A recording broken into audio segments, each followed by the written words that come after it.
नमस्कार दोस्तों। अभी कुछ देर पहले हम आपसे लाइव हुए थे और वो मुद्दा था कि महाराष्ट्र के राज्यपाल कोश्यारी जी का बयान, और एक खबर पर भी कुछ आपसे बात करने की इच्छा हो रही है, तो हम आपसे जुड़े हुए हैं। और मुद्दा वो ये है कि अरुणाचल प्रदेश और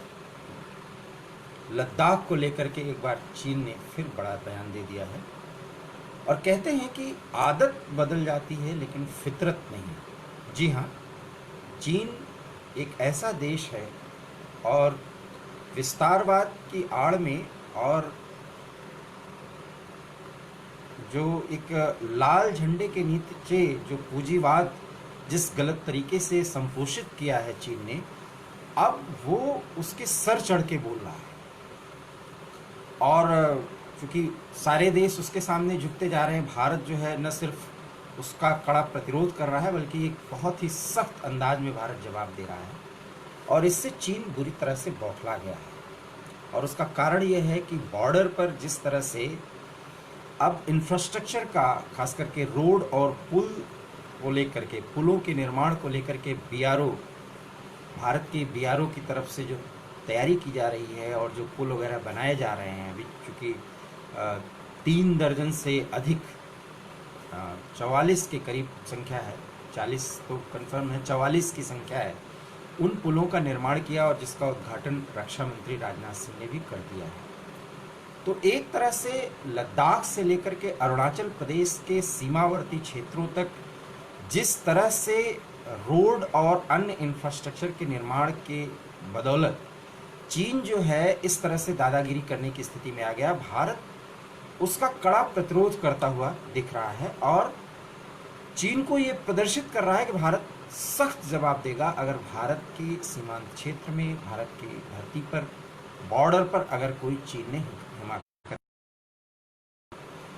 और उस बौखलाहट में जैसे ही इस इंफ्रास्ट्रक्चर विकास की गति को चीन जिस तरह से देख रहा है, वैसे उसकी प्रतिक्रिया सख्त होती जा रही है। हमने अभी कुछ देर पहले भी जब आपसे बात की थी कि किस तरह से पैगोंग से लेकर के और फिंगर 8 तक और गलवान वैली सरगर्म है। 60,000 से अधिक की सेना उधर तैनात है और 60,000 से अधिक की सेना इधर प्रतिरोध के लिए भारत की तरफ से भी तैयार है। पूरी वायुसेना उनकी भी तैयार है और पूरी वायुसेना हमारी भी तैयार है। न सिर्फ चीन को बल्कि चीन की परस्ती कर रहे पाकिस्तान को भी जवाब देने के लिए। और मैं बराबर से ये बात कह रहा हूँ कि चीन और पाकिस्तान की मिली भगत होगी अगर कोई दुस्साहस अगला होगा चीन की तरफ से, नेतृत्व चीन का होगा लेकिन उसके साथ पाकिस्तान होगा। तो कोई भी वो संघर्ष की स्थिति एक सीमित युद्ध की तरह होगी और फैसला जो भी हो, लेकिन इतना ज़रूर है कि भारत ने गलवान और पैगोंग से लेकर के और उसके बाद जितने अभी तक आर्मी स्तर की और राजनयिक स्तर की वार्ता हुई है, आर्मी लेवल पर और राजनयिक लेवल पर, उसमें भारत ने जो सख्ती दिखाई है और अप्रैल से पहले की स्थिति में चीन को लौटने के लिए मजबूर कर रहा है भारत, उसके कारण से अब चीन बौखला गया है। और चीन उसी बौखलाहट में एक बार फिर जो उसकी पुरानी रणनीति है अरुणाचल और लद्दाख को लेकर के उसने बयान दे दिया, और ये कि वो मान्यता नहीं देता इन दोनों राज्यों को। बड़ा सवाल है कि लद्दाख हो या अरुणाचल हो, चीन होता कौन है अगर ऐसा कहने वाला। इस तरह से कोई भी अनधिकृत तौर पर किसी भी सीमांतवर्ती राज्य क्षेत्र को मान्यता नहीं दे सकता, क्योंकि वो शक्ति संतुलन में अपने आप को ज़्यादा ताकतवर समझ रहा है, जबकि भारत ने उसको एहसास करा दिया है कि 130 करोड़ से अधिक की जनसंख्या वाला भारत चीन का प्रतिरोध ही नहीं करेगा बल्कि कड़ा जवाब देगा। वो दिखा भी दिया गया। पिछले अप्रैल मई से लेकर के आज तक जो स्थिति है वो चीन को समझ में आ रहा है। कम से कम सैन्य स्तर पर प्रतिरोध का, राजनयिक स्तर पर प्रतिरोध का और भारत की स्पष्ट रणनीति का कि चीन को पीछे हटना ही पड़ेगा। जहां वो अप्रैल में थे, अप्रैल से पहले की स्थिति में, वहां तक उनकी सेना को जाना है। और इस बौखलाहट में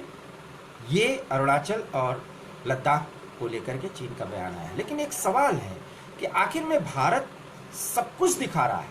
लेकिन अब तिब्बत को लेकर के बहुत ही सख्त नीति भारत को अपनानी होगी और स्पष्ट कहना होगा कि भारत भी तिब्बत को मान्यता नहीं देता, उस तिब्बत को जो चीन के कब्जे में है। बात यही नहीं है, मानवाधिकारों को लेकर के सिंजियांग प्रांत में जो कुछ भी हो रहा है, हालांकि फारूक अब्दुल्ला को तो चीन के सहयोग की ज़रूरत है, लेकिन उनको नहीं मालूम है कि इस्लाम के नाम पर और इस्लाम के मानने वालों के साथ, वहाँ के उइगर्स मुसलमानों के साथ चीन क्या कर रहा है। तो सिंजियांग प्रांत में मानवाधिकारों का हनन, तिब्बत में मानवाधिकारों का हनन, और पूरा तिब्बती समाज तो चाहता ही है कि वो चीन से आज़ादी, और इसीलिए भारत को ये कहना चाहिए कि तिब्बत के इतने लोगों को भारत ने शरण दिया है, तिब्बत को वो मान्यता नहीं देता, और ये बात स्पष्ट रूप से स्थापित होनी चाहिए। राजनयिक स्तर पर इतना कड़ा संदेश अगर इस मामले में भी जाए, और बात तिब्बत की ही क्यों, ताइवान को लेकर के जो इतना ज़्यादा बौखलाया हुआ है चीन के, अभी ताइवान का राष्ट्रीय दिवस था, उस पर वहाँ पर एक पोस्टर लगा दिया गया चीनी दूतावास से कुछ दूरी पर, और भाजपा के नेता ही तेजिंदर बग्गा ने वो पोस्टर लगवाया था। तो बाकायदा भारतीय जनता पार्टी का नाम लेकर के चीन के अखबार ग्लोबल टाइम्स में उसका हिदायत दी गई, उस पर बहुत कड़ा लेख लिखा गया। बड़ा सवाल है कि अगर चीन इस गलत फहमी में है तो ताइवान व हांगकांग व तिब्बत व सिंजियांग व भारत भी इनको मान्यता न दे, और बोले कि भारत भी मान्यता नहीं देता, वो तो चीन विस्तारवाद के तहत उस पर जबरन कब्जा किया हुआ है। क्योंकि चीन को चीन की भाषा में जवाब देना ही होगा। हो सकता है कि राजनयिक मजबूरियां अभी भी हमें ऐसा करने के लिए रोक रही हूं, लेकिन यकीन मानिए एक समय ऐसा आएगा कि इस तरह की बात का या इस तरह के वक्तव्य का चीन के विदेश मंत्रालय की तरफ से या चीन के किसी मंत्री की तरफ से, ऑफिसर की तरफ से अगर ये बयान आते हैं, तो भारत को उसी सख्त अंदाज में अब जवाब देना ही होगा, और बिना जवाब दिए अब भारत इससे पार नहीं पा सकता। और साथ ही साथ भारत के जिस क्षेत्र पर चीन ने जबरन कब्जा किया हुआ है, भारत उनको भी मान्यता नहीं देता है। जिस तरह से पीओके पर पूरी तरह से नज़र लगी हुई है, और पीओके पर जो वहाँ पर गिलगित और बाल्टिस्तान में जो पाकिस्तान के इमरान सरकार चुनाव करवाना चाहती है, जनरल बाजवा जिसको चाह रहे हैं कि जल्द से जल्द हो जाए, हालांकि पाकिस्तान की राजनीतिक पार्टियां ऐसा नहीं चाह रही, बावजूद इसके चीन के इशारे पर ही पीओके में चुनाव, गिलगित और बाल्टिस्तान में चुनाव कराए जा रहे हैं, क्योंकि पीओके को पूरी तरह से पाकिस्तान को सुपुर्द करना है चीन को। वहाँ चीन की आर्मी और चीन की कंपनियां आके काम करेंगी, ये यकीन मानिए, क्योंकि चीन की आर्मी जब वहाँ पहुँच जाएगी तो सीधा मुकाबला फिर भारत से होगा। पाकिस्तान पीछे रह करके, उसके साथ रह करके भारत को विखंडित करने की, कश्मीर को विखंडित करने की कोशिश में, जिसकी कसम पाकिस्तान ने खाई हुई है और जिसके लिए वो पिछले 70 सालों से अधिक समय से एक तरह से लड़ाई कर रहा है। लेकिन बड़ा सवाल है कि पाकिस्तान को भी अब भारत को बता देना चाहिए कि पीओके को भारत लेगा किसी भी कीमत पर। समय और परिस्थितियां जब भी ऐसा करेंगी, भारत ऐसा करेगा। लेकिन जिस तरह से अरुणाचल को लेकर के ये 3-4 दशक से अधिक का समय हो गया है, अरुणाचल और लद्दाख को लेकर के जिस तरह से चीन की तरफ से बयान आ रहा है, तो उसका प्रत्युत्तर भी अब हमें उसी अंदाज में देना चाहिए। और तिब्बत की आज़ादी को लेकर के भारत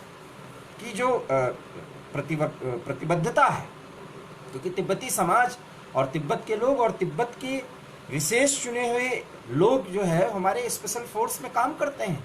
और गलवान पैगोंग में उनकी वीरता ने, हमारे आर्मी के नेतृत्व में, कुशल आर्मी के नेतृत्व में उनकी वीरता ने सबक भी सिखाए हैं चाइनीज़ पीएलए को, अर्थात उनकी जो आर्मी है उसका नाम पीएलए है। तो कुल मिलाकर के ये जो इस स्तर पर जो राजनयिक जवाब देने की ज़रूरत है और उसका जो तौर तरीका है, मुझे लगता है कि जैसे को तैसे का जवाब अब उसी अंदाज में देना होगा। अगर ऐसा नहीं होता है तो चीन की षड्यंत्रकारी और वो फितरती जो है वो विस्तारवादी सोच वाला देश है, ऐसे में उसको देना चाहिए। और जिस तरह से याद करिए, अभी हफ्ते भर पहले ताइवान को लेकर के वो भारतीय मीडिया पर सख्त आरोप लगा रहा था कि भारत की मीडिया ताइवान को लेकर के विशेष लेख न लिखे और वहाँ के राष्ट्रीय दिवस को बहुत बढ़ा चढ़ा के न पेश करे, क्योंकि ताइवान जो है वो चीन का क्षेत्र है, जबकि ताइवान की जनता और ताइवान का जो कि राजनीतिक जो वहाँ के राजनयिक लोग हैं, उन्होंने भारत के भूमिका की सराहना की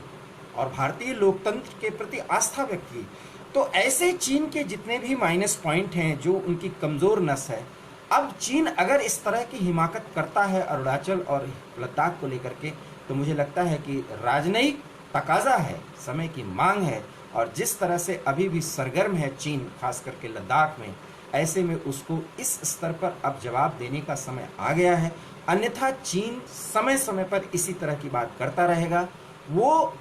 अरुणाचल और लद्दाख को भारत की कमजोर नस समझ रहा है, जबकि भारत की संप्रभुता और भारत की आन बान शान ये दोनों राज्य हैं, और इसके लिए न सिर्फ भारत को कड़ा प्रतिरोध करना होगा, बल्कि बहुत ही कमजोर नस जो तिब्बत है, और जहां पूरे डेमोग्राफी को चेंज करने के बाद तिब्बती संस्कृति को भी खत्म करने पर जुटा हुआ है,